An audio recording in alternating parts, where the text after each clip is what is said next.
Yeah, welcome to Stop Crying Poser, the greatest podcast on earth as voted by Guy Fieri. Who do we have in the chat right fucking now? Cassidy, K. Wyatt, Toaster Flip, 8-Bit Ranger, Sandy Ass, Buttspot, OG Mickey, Alec B, Duck 909, Dingo Dogger Dude, and more. I hope you guys are prepared for a great podcast. We're going to spend the next 45 minutes making some jokes, and then we're also might shed some tears because we got some very sad stories in the news involving 5-year-olds, 1-year-olds, pipe bombs, homeless people, and more. But at least sometime in there, we'll probably also laugh a little bit because, I don't know, some of these criminals look pretty funny. As always, we're going to start with the news, but first I want to tell you guys what we're going to be covering today. I made chicken fajita soup. We're going to talk about the movie Mid-90s. I had some computer problems. Fortnite. And don't forget, we're also going to be doing a trivia question where you can be the proud winner of a Ninja Lifestyle sticker pack sent directly to you as long as you live in the great country of the United States. Anywhere else can suck my fucking balls. So, let's jump into the news, goddammit. First news story of the day right here in Las Vegas. Police. A 5-year-old child was shot by another child near Washington and Rancho. The reason I picked this article is because I once destroyed an apartment on Washington and Rancho. It was Richie living there, Eddie, and our friend JP. And at some point they had gotten evicted. And let me tell you guys how crazy this apartment was. They lived on the upper floor, and the neighbors lived on the lower floor. And the lower neighbors called the police on them. And JP, or maybe it was Eddie, ran in there, kicked in the neighbor's door, and threatened them with a butter knife. Just kicked in the door and said, if you ever call the fucking cops on us again, we'll fucking kill you. And they never called the cops again. And I remember just being over there really drunk one time. And the downstairs neighbor had like an awning over their backyard so that they could kind of like sit out there in the rain or sit out there in the sun. It was like this metal awning that kind of went, I don't know, maybe like 10 feet. So it was like, I don't know how else to explain it. It was like a little roof below the window. So if you wanted to, you could jump out the upstairs window, land on this thin metal awning, and then walk over and like grab the wall and get down. So anyways, one day I grabbed the biggest fucking boulder I could find. Huge boulder, like this big. And I remember I carried it all the way up the stairs, like boom, boom, boom. One stair at a time, just carrying this big boulder. Walked it through the living room, walked it through the kitchen, and just dumped it out the window. And their fucking metal awning went completely destroyed. It exploded. It destroyed their entire backyard. And I don't know why we did that. Also, a great story from that place. They got evicted. And I remember we were like, hey, dude, fuck it. This apartment's dead. You know, we might as well just fuck it up. It's already fucked up. The walls were all filled with graffiti and shit. And everyone was all drunk. And there's like beer everywhere. And there's food and shit. So we opened up the fridge. And there was no power. They had no power. So the fridge smelled terrible. And I remember we found a pack of hot dogs and a bunch of like silverware. So I remember we took the hot dogs and stabbed them on the walls. And then I remember I took a shit on the ground, and then with a piece of paper, I wrote I wrote the word poop on the wall with a poop, like with a piece of poop. And then, oh, here's the kicker, dude. Here's the kicker. I took a shit onto like a newspaper. And I went up into one of the rooms, and you know the vents that have the air conditioning? I went up to the vent. I fucking gently unscrewed. I unscrewed the vent for the air conditioner, and then threw just like a pile of shit into the air conditioner vent, and then screwed that shit back on so that the house would stink terribly. No one would know why. And then right when we left, we turned on the heat all the way up, so it would just be like this hot molten shit going through the whole apartment. Oh man, I'll tell you guys what, dude. A hot steaming pile of shit in your air conditioner definitely doesn't smell good, but I am 100% confident that whatever was in that refrigerator smelled way worse than any poop. We actually started to destroy the place while the refrigerator was open, and the smell got so bad we had to close the fridge. But anyways, on to the news story. That's why the only reason I clicked this news story is because of what happened on Washington and Rancho. If you guys look that shit up on a map, I can show you where exactly the apartment complex was. And what's funny is I didn't see that guy JP forever. He went to prison for like 5 years. And he got out a couple years ago. Now he's totally clean, totally sober. I should definitely have him come over for one of the regular gaming streams because he could tell you the story. I don't remember if he was there, but oh, here's a great story. He wasn't there when we were destroying it. Richie was. I know Richie was, and I think Germs maybe. Maybe Nick G. I don't remember who all was there, but I know for sure Richie was there. And so JP, I guess the next day, he tried to get into his apartment maybe to grab his last silverware, or maybe there was something in there he wanted to get, and the door was like, it was like quarantine taped across the whole fucking like side of the building. Like no one could go in or out. They quarantined the building. It always makes me laugh. It's funny to me because I feel like I set this weird like puzzle, right? I made this mystery game where it's like, oh damn, this entire house smells like hot shit. Like, man, I wonder if somebody shit like it. I wonder if the toilet's fucked up, or dude, I wonder if like it's in the carpet. I don't know. And I can only imagine that like somebody had to go like step by step to find out where the dookie was in the house. like that's like the cool kids game, like find the dookie, like hide the dookie and find the dookie. Where is it going to be? God damn it. Well, they had to go get on a fucking ladder, unscrew the fucking vents, look far down the vents, like maybe 5 feet in. Then they would have to get something like a pipe or something and scoop the little shit balls back. Oh, man.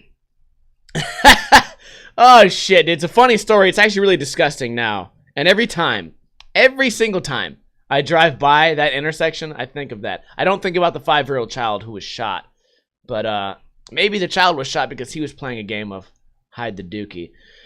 Las Vegas Fox 5. A child was shot by another child. Holy shit. In Northwest Las Vegas Thursday afternoon, Las Vegas Metro Police said officers responded to reports of a 5-year-old child shot in the 2600 block of Spider Cactus Court, goddammit, near Washington and Rancho at 4:25 p.m. Child-on-child violence. Man, child lives matter. The child was taken to UMC. Police said the child is stable. The shooting was deemed accidental. Police reminded gun owners to keep their firearms safely secured and away from children. Metro's abuse and neglect detail detectives are investigating the incident. Check back for updates. Well, that's not much of a news story. I feel like my story about poop in the vents was a better story than that. Dude, I cannot believe all that shit that happened. I think at some point at that apartment, somebody fell out the window and landed on that awning. And I think one day, I just remember all these stories, and I don't know if they're from that apartment or what. But I remember at some point something happened. Like maybe police were there and everyone jumped out the back window and landed on that awning. And behind that building is nothing but desert. Or there used to be. I don't know what's there now. I think it's nothing but desert. So if you jump over the wall, there's just no desert. Like there's no way anyone can get you. You know what? One of these days, I'm going to go over there, just me and a filmer. I'm going to retell the story for a YouTube video, but I'm going to go around the back and show you guys the window and show you guys the awning. Because when I explain the story, I feel like you guys can't picture what's really going on. You know, I feel like you guys can't. You can picture somebody kicking in a door with a butter knife and saying, if you call the cops on me again, I'll kill you. But you can't picture the awning unless I, like, show you. Because it's great. It's, like, fragile and shit. So having a bunch of, like, teenagers jumping on it, it's probably like wiggling, everyone's always awake. Oh, that we must have terrorized those poor downstairs neighbors. Nowadays, all you have to do to terrorize somebody is say something mean, and then they'll get offended, or say something non-politically correct, which is going to be one of my topics later in today's podcast. So stay tuned after we're done with the news. Next news article: convicted Valley murderer has artwork for sale depicting his crimes online. So here's my thing. Are they for sale online, or were his crimes online? Because why not fucking write this? Convicted Valley murderer has artwork for sale online depicting his crimes. Why would they put online last? Because now I feel like they're online crimes. Or this guy's fucking hacking Bitcoin. He's painting pictures of it. Convicted Valley murderer has online artwork for sale depicting his crimes. Why is online the last? You know what? Probably because it translates to Spanish better. God damn it. Las Vegas Fox 5. A Valley family said their son's killer has art for sale online depicting the crime. See, they wrote it correct right there. Look at this picture. It's like it looks like Silver Surfer is getting shot in the side of the head. That is fucking crazy. On November 3rd, 2008, Jonathan Lestelle was sitting on a couch with his girlfriend at the Villa Cordoba apartments when they heard the sound of a chainsaw. William Keck, who goes by Billy, used the chainsaw to cut down Lestelle's apartment door, then fired an AK-47 inside. Holy shit! Did you need the chainsaw? Like, how big is this guy? How strong is he? He's carrying a chainsaw and an AK? He probably set the AK on the ground. Okay, here's my thing. I don't know how fast police are to get from point A to point B, but I feel like if you have an AK-47 and a chainsaw, and you're in an apartment complex, and you're just walking through the apartment complex with your chainsaw and your AK, and then you start the chainsaw, and you start sawing someone's door down, I feel like at that point, it would raise some red flags, or at least raise some eyebrows. Nowadays, probably all it would do is raise a bunch of cell phone videos and a bunch of people screaming, "World Star." But, how did this guy get away with this? I don't know. Jonathan was my only son. At his funeral, there were so many people, and I just kept thinking of how proud I was. Jonathan was shot in the head with a bullet. What? Oh, what? He was stabbed in the heart with a knife. Jonathan was stabbed. Jonathan was shot in the head with a bullet. Okay, I figured he may have been shot in the head with the chainsaw, maybe, and died. His girlfriend was also hit but survived. Jonathan's girlfriend was married to Keck. Jonathan was also married. Okay, now, this guy got shot by his girlfriend's husband? What the hell is going on? When he died, we were angry. When he passed, I wasn't nice to him, and he wasn't nice to me. That's what makes this so hard to get over. This was a setup. This was a setup, and the chick accidentally got shot. What the hell is going on right here? Keck was sentenced to death and has been serving his sentence out at Ely State Prison. Oh, he's with my homie Mikey and D'Angelo. As the 10-year anniversary of Jonathan's death approaches, his family said it's been hard. I feel like it was just yesterday I spoke to him. Whoa, look at this picture.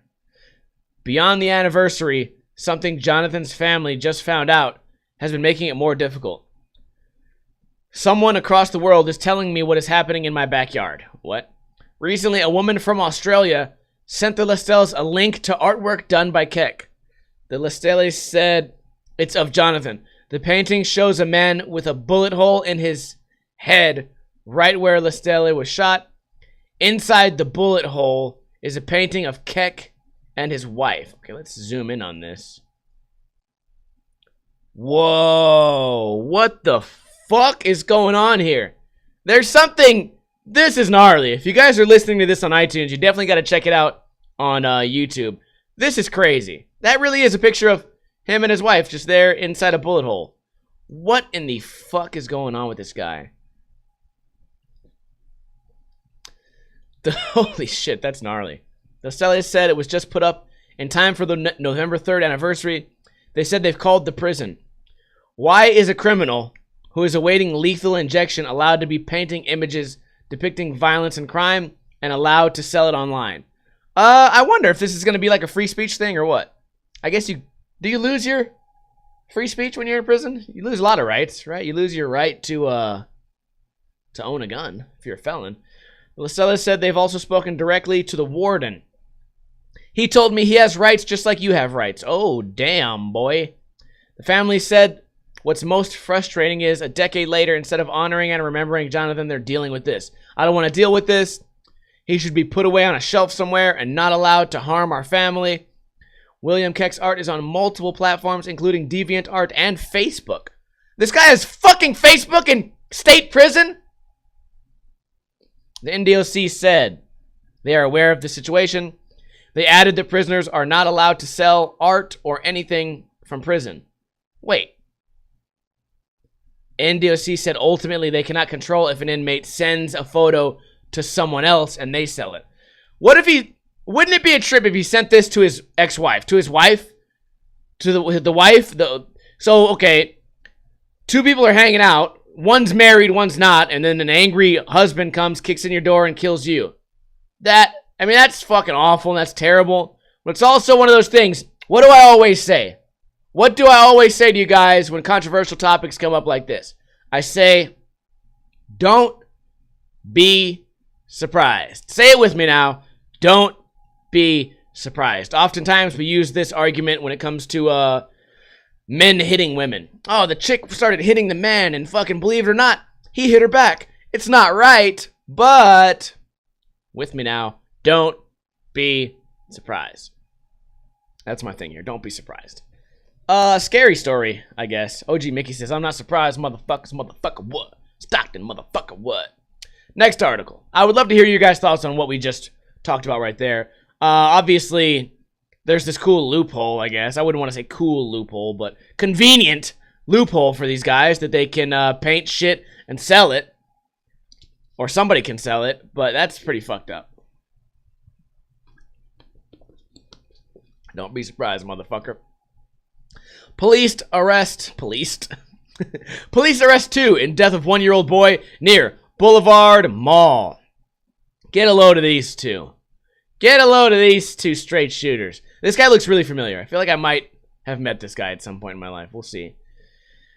Robert Smith, 29, was arrested for first-degree murder and child abuse on October 19th. Brianna Brown, 24, was also arrested for child abuse on the same day. You know what would be fucked if they were both arrested for child abuse for different children on different days, but then they both happen to be the same killer of this one person? K. Wyatt says the guy looks hotter than the girl. Oh, dude, can you imagine this face swap? What the fuck is going on here? The 1-year-old baby, Jaden Stewart, was found unresponsive earlier this month. He died of blunt force trauma. Oh my god, I hope these people fucking die in prison. Stewart was found by Las Vegas Metro Police detectives at a home in the 700 block of East Twain Avenue near Swenson. He was taken to Sunrise Hospital and was pronounced dead. The coroner's office listed Stewart's death as a homicide. Not much news here, but I hope these fucking people get beaten and savagely raped in prison. Man, that's fucking sad. I hope you guys fucking die. Not much. Oh my god, look. It went from that to that. Look at these two winners. These two, like they look like they would abuse a child. This person looks like he would be at some transgendered club on the weekend. This would be the guy that fucking dating him from Taiwan. Or no, from Thailand. Excuse me. Thailand. Dude, these guys are a real fucking cute pair right here. Let's go down.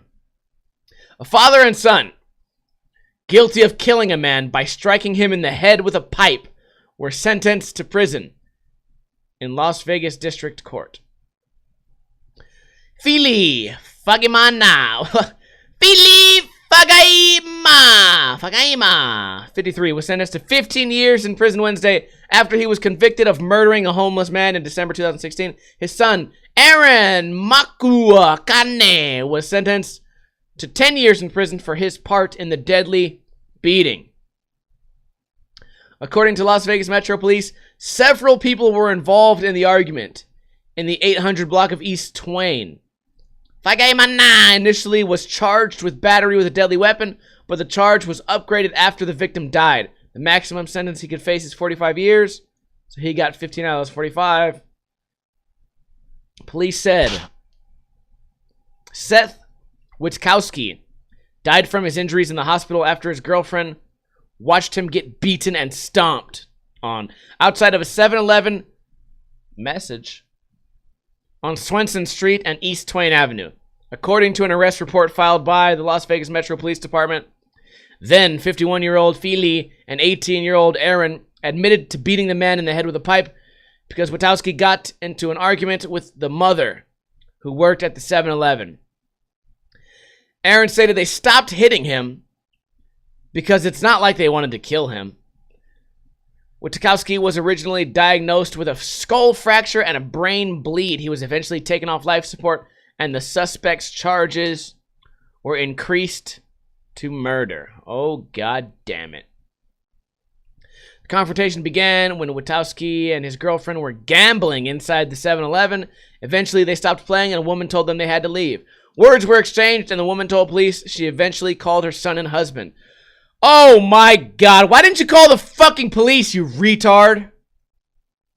Witkowski's girlfriend told the police she couldn't do anything except watch her boyfriend get beaten about a block away from the 7-Eleven while one of the suspects kept screaming, "You want to threaten my mom." His brain has sustained too much damage and we were told he will be a vegetable for the rest of his days, she wrote on Facebook. I just wish his death was at the very least for a good reason. What? You want this homeless guy to die for a good reason? What would that fucking possibly be? What? Okay, these are crackheads. These are just homeless crackheads writing random shit on Facebook. But because he got into a stupid argument with a 7-Eleven clerk, he deserved to die? Question mark.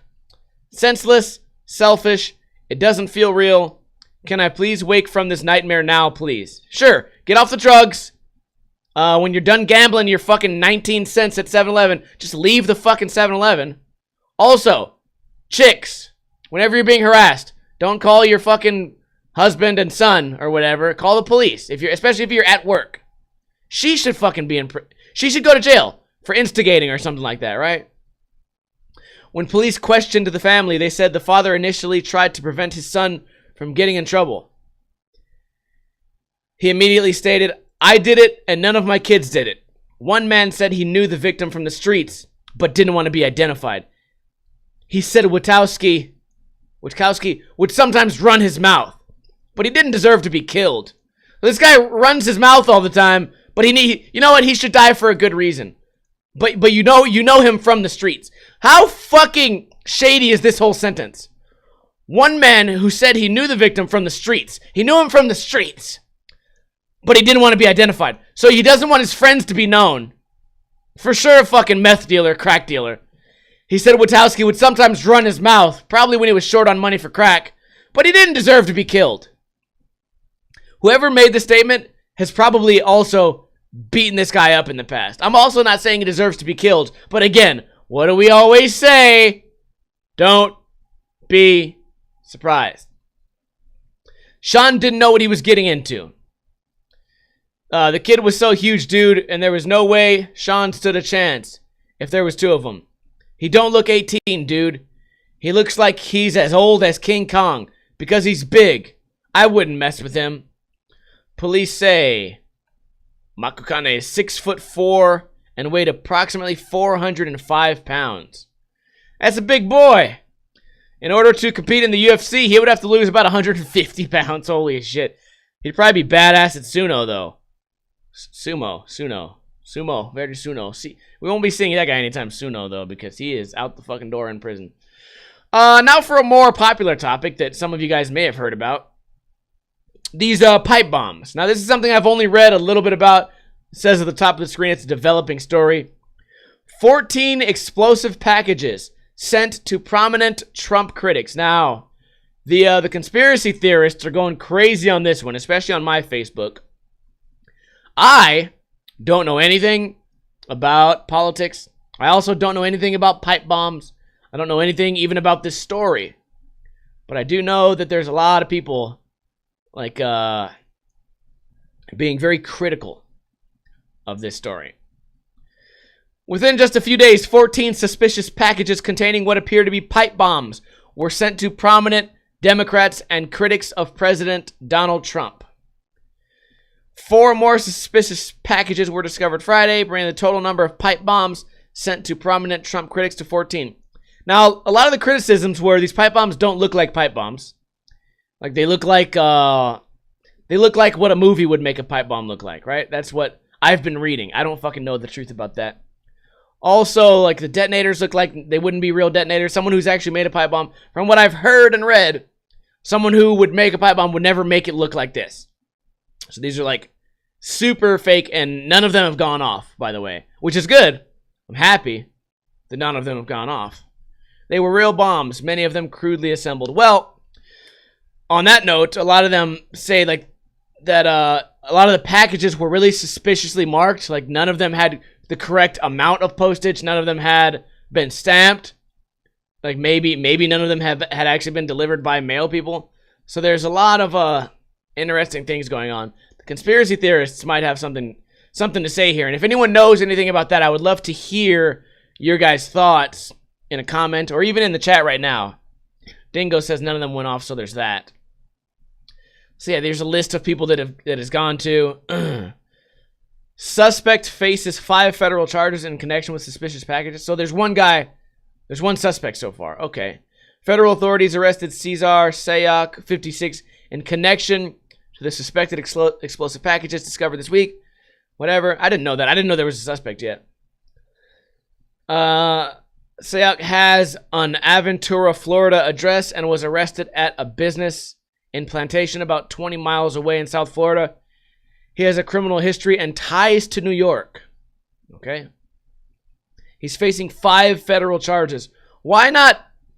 Wait, if we've discovered 12 of these bombs, or was it 14 bombs, why is there only 5 charges? What's going on here? None of the bombs detonated as law enforcement took them away for examination and disposal. None of the bombs reached the hands of the people they were addressed to.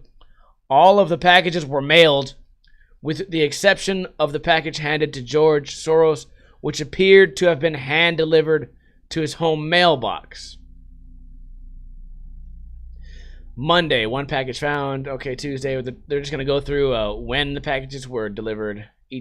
Robert De Niro got one? No way. Oh, fuck this dude. No one, you know what? You can have all these fucking people, man.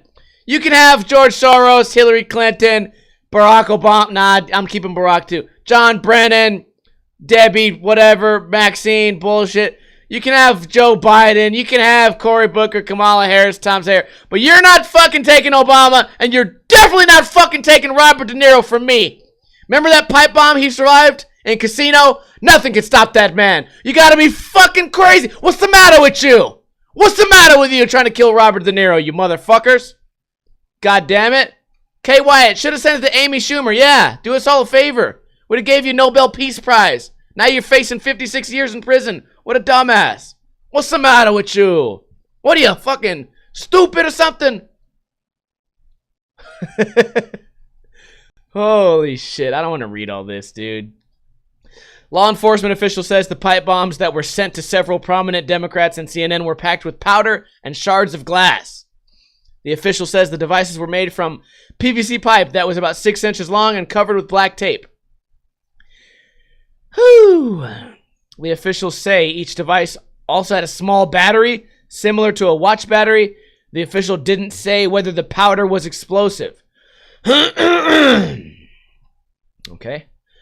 The official who viewed X-ray images of the device wasn't authorized to discuss an ongoing investigation and spoke to the AP on condition of anonymity. Anonymity. Yeah, I don't know what's going on here. I don't know anything about this shit. I don't know much about politics. I don't know much about pipe bombs, but it's scary. And now that I know Robert De Niro's involved, I'm a little scared for my own safety. What about the little guy? What's the other guy's name in there? Fucking somebody please help me in the chat. I can't think of his fucking name. He's in all those movies. Ah, well, who cares? We're gonna go ahead and move on now to trivia. First off, trivia. What the fuck is that guy's name? Somebody help me. DeVito? Nah, not Danny DeVito. Oh, that's gotta be the most insulting shit ever to say. Somebody fucking help me. God damn it, chat room. I ask you guys one fucking question, and no one can ever help me solve anything. Pacino. Joe Pesci. Thank you. Rock DR, Joe Pesci. Thank you. I could not fucking think of Joe Pesci. Al Pacino, get the fuck out of here. Oh, man. So, trivia. I gave you guys a hint on the trivia earlier, but I don't know if anyone got it. What chain sells the most hot dogs? In the United States? Maybe? In the world? I don't know. I'm not sure exactly what this question entails, but the question is very simple. What corporation, what place sells the most cooked hot dogs? Wiener Schnitzel. You would think that it would be Wiener Schnitzel, but that is unfortunately incorrect according to the article I read earlier. If I end up being incorrect, I will help you guys out with a free sticker pack for anyone who proves me wrong.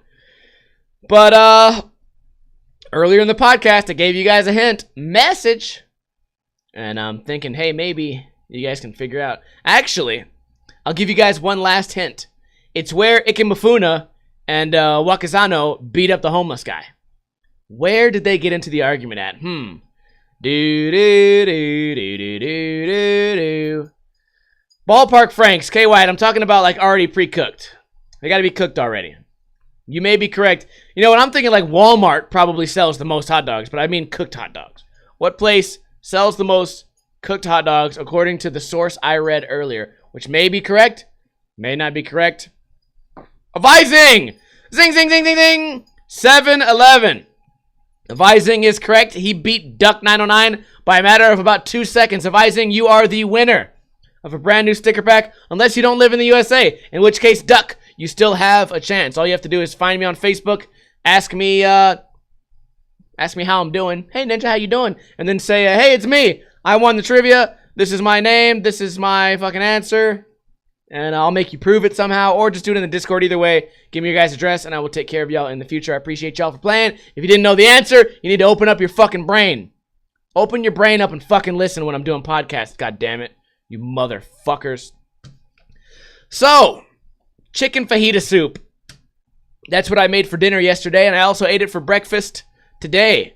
It was really good, and I was looking for crock pot recipes, slow cooker recipes for a soup I could make, and maybe I could make it spicy. And I landed on chicken tortilla soup, chicken tortilla fajita soup. I don't know why I say fajita. There's nothing fajita about it. I just keep saying fajita. It's chicken tortilla soup.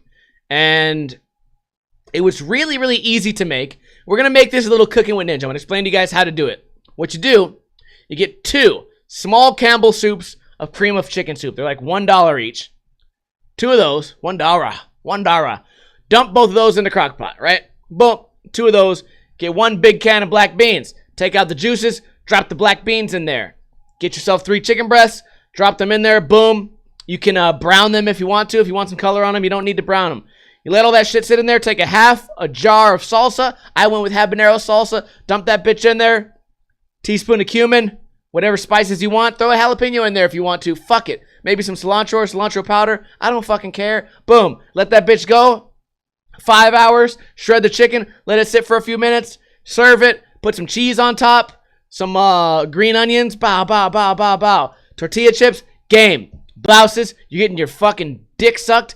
Listen, if you start the meal by noon, it'll be done by 6. Your chick shows up at 6:30, you're getting your dick sucked by 7:15, and I fucking guarantee that, goddammit. Oh, hell yeah! I'm telling you guys. Cooking with Ninja. Learn how to cook, people.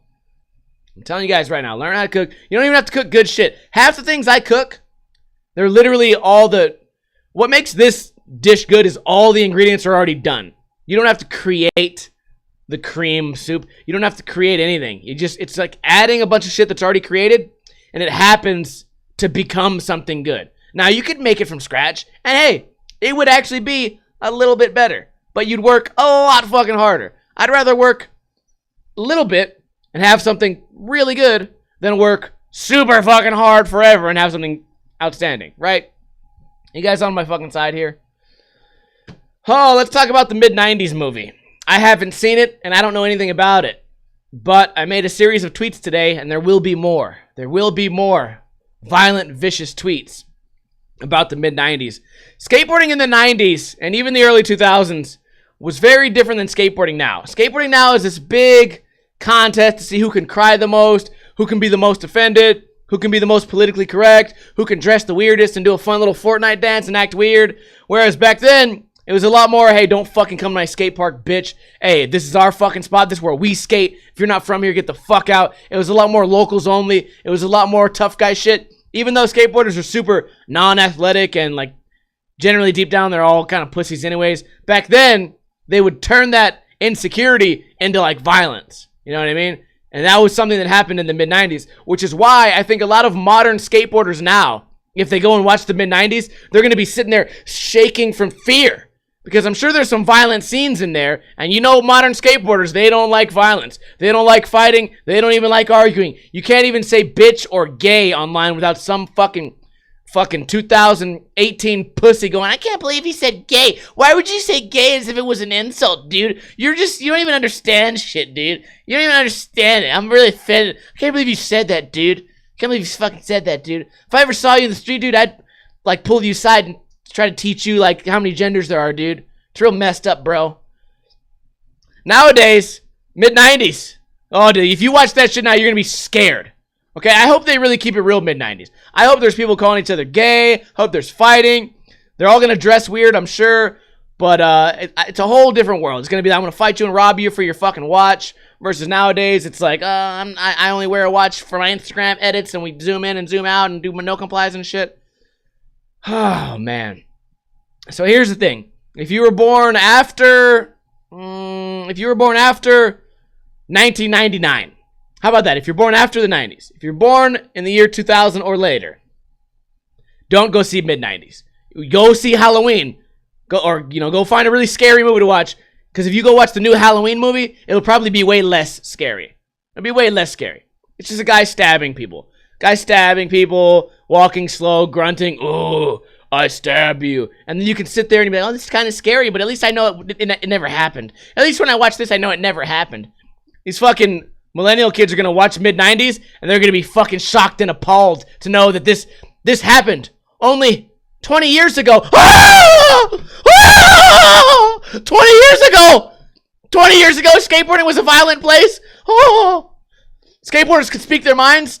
Oh! No such thing as Instagram. No instant gratification. You actually had to learn tricks and do them downstairs instead of putting your feet on the ground. Oh!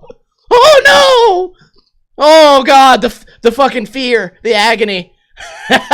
Oh my God, it's just scary to think about it right now. I don't even want to think about it. Oh my God, it's fucking popping tricks off the ground, catching them. Oh man. No complies, no pressure flips. Jeez. Whew, it's give me the chills, ASMR style. Damn, I don't know. Whew, scared. Oh, give me a good old-fashioned slasher movie. God damn it. Oh man. I hope that shit made you guys laugh. Oh boy, I want to hear your guys' thoughts on that. If anyone has seen the mid-90s, please let me know how it was. Josh Katz told me he watched it at a pre-screening. He said it was really good. I'm definitely looking forward to watching it. I won't be scared, because I was alive then, so I won't be scared. I'm going to look at it, and it's going to be nostalgia for me. Like, oh, damn. Hell yeah. Remember when you went to the skate park and motherfuckers punked you out of it? Damn, that was fucked up. That should happen to me one time when I was like fucking 10 years old. Before I could ever ollie, I went to this park. It was the only skate park in Las Vegas. It was called Flamingo Park. I think now they call it Kenny Gwynn. But I went there and I had my skateboard was a Walmart skateboard, but it had a NASCAR car on it. Like it wasn't even like a skateboard with like any skateboard art on it, or it wasn't like a crazy face or a skull. It was like a NASCAR car, like a stock car, like a Dale Earnhardt number car on the bottom of my skateboard. I showed up and I tried to fucking skate this little thing, and all it was a couple of ramps, like a little dip ramp. And I got in there and I remember this guy. It was me and my friend Nick at the time, not Nick G and not Nick Stems, a different Nick who I've never seen again since I was a kid. But I remember he was like, yeah, dude, I got in that kid's way. He said he's going to break his fucking skateboard on my head. And I was like, well, fuck it, dude. Like, he's not going to really do that shit. And I went over there and I was like, oh, fuck, this guy really might do some shit. And we went over and skated this hockey rink instead. Which is fine because we really couldn't do anything anyways. We probably were literally in everyone's way. I was probably being a scooter rider. But thankfully, someone told me about my mistakes and made me leave. That's what happened in the fucking 90s. Get the fuck out of my way, you little bitch, or I'm gonna break my fucking skateboard over your head. And instead of going, oh, wait, maybe I'll just stand here. Maybe you should be nice. You should be nicer to me. You don't own the skate park, man. You don't own it, dude. It's for everybody, man. You know what I did? I fucking picked up my shit and I walked away. You wanna know why? Because in the 90s, somebody made some threat like that to you, they were probably gonna fucking do it. Nowadays, no one's ever gonna do anything. Have you guys noticed that, dude? Everyone, not everyone, but the vast majority of people who I've fought in the past 5 years, a lot of them started it. This has happened a lot. I wish I had a good example. Oh, Erndos is a good example. A lot of people started the fight. I guess that's a bad example, the Erndos thing, because it's an online thing. Somebody started a fight with me online, and then when they came to Las Vegas, I said, let's fucking do it. And then they got scared to death, even though they started the entire thing. And then there's another one. Even like I told you guys the story at Smith's. This guy fucking wanted to fight me at the grocery store. He's like, yeah, motherfucker, I'll whoop your fucking ass. I took my glasses off and put my hat on the ground and walked towards him, and he started like trotting away. He's like, whoa, man, I don't even know what the fuck you on, man. I don't even know what you own. And I'm just like sitting there. Every time it's always like, what, you fucking started this shit, motherfucker. I didn't make up a fanciful story about how I was gonna pretend to beat somebody up, and then when I had to put my money where my mouth is, I fucking got scared and ran away. That shit didn't happen in the 90s. Nowadays, it happens all the time. I've watched it happen a lot too. Have you ever watched two little kids fight? Like, dude, you do that again, man, I'm gonna fuck you up. And then he does it again. You do that again, man, I'm gonna really fuck you up. Does it again. Dude, if you do it again, I'm gonna so fuck you up. Push him again. Dude, I'm really gonna, one more freaking time. It's like, dude, okay, listen, kid. At no point in your entire spiel were you ever gonna fuck anyone up. Ever. Ever. That's the difference. That's why mid-90s is gonna be a scary, scary, scary movie for the new school. So, I don't know.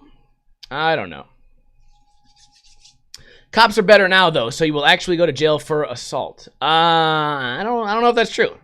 I've gotten in several altercations over the years, and I always talk about them on stream, and never gone to jail for assault. Also, never stuck around. Fight is not an assault. I mean, it is, OG. It is. I had a bunch of computer problems this week. I put the thermal paste on my shit, and now everything's good. So I don't know if my computer's going to last or not, but it came real close to not having a podcast this week.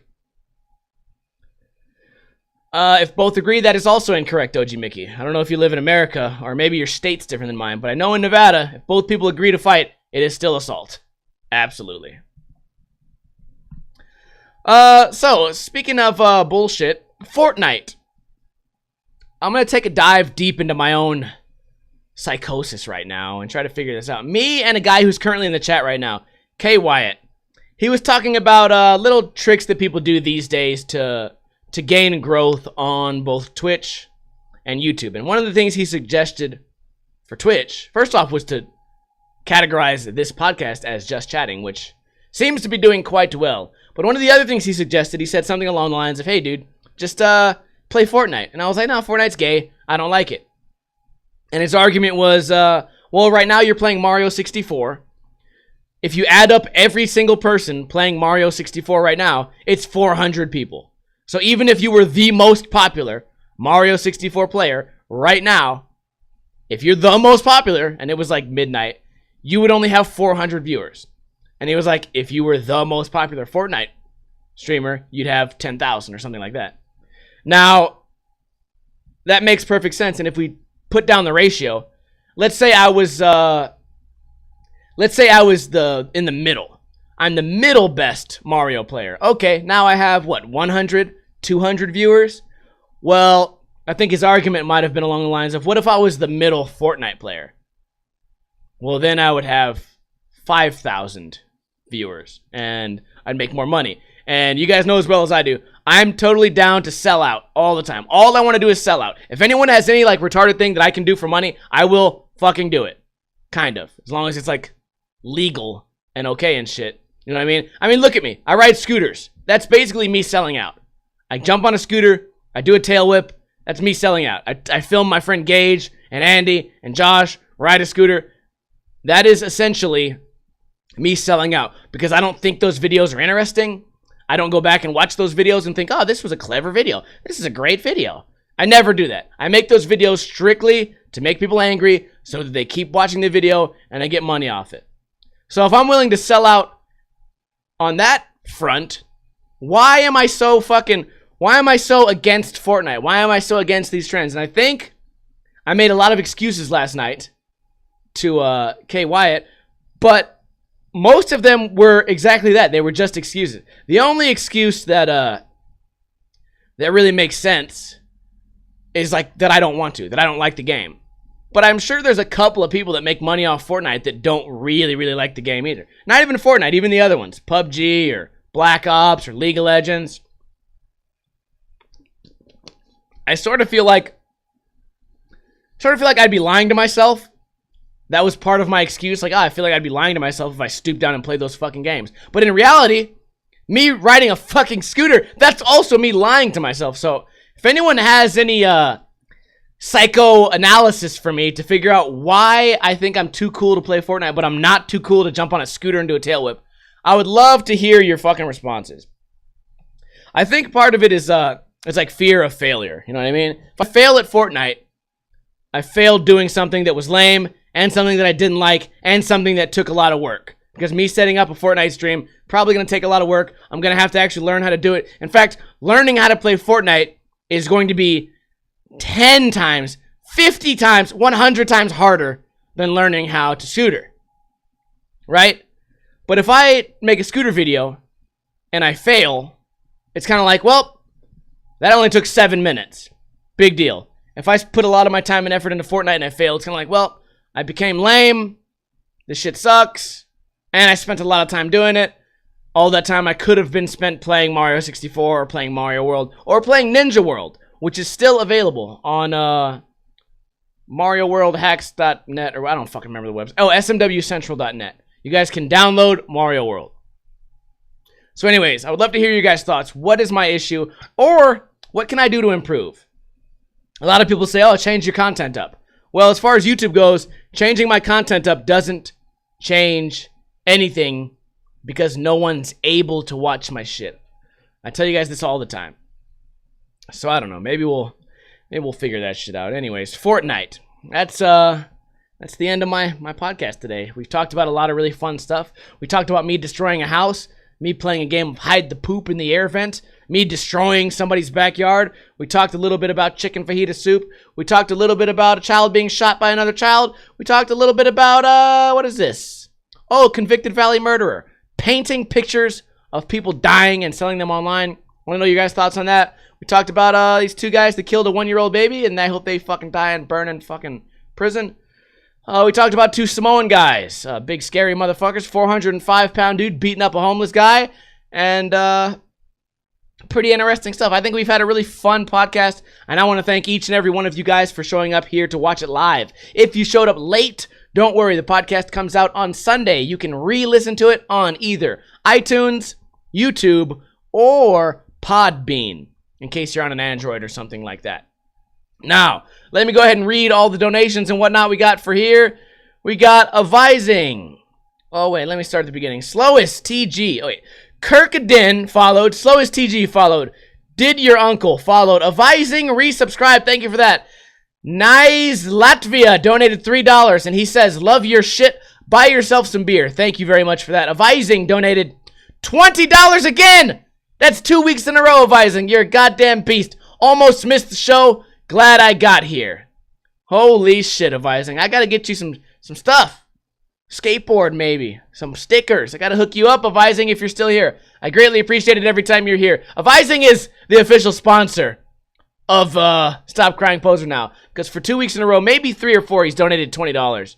And he's actually also one of the guys who is almost solely responsible for the weed stream. If you guys have not heard of the weed stream, I will be smoking weed on stream for charity.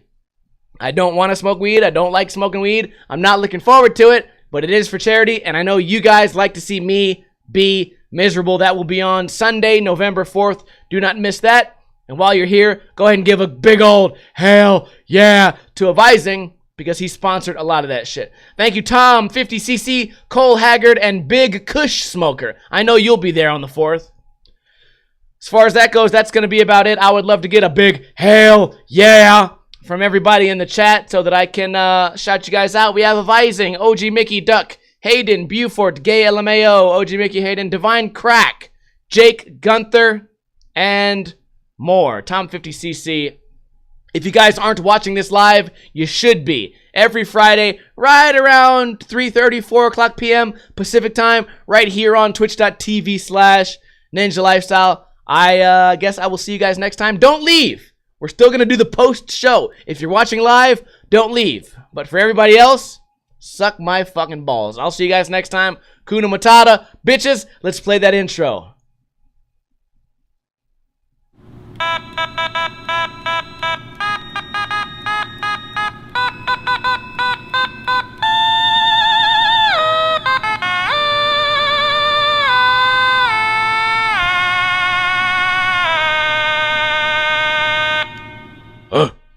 Fucking mommy.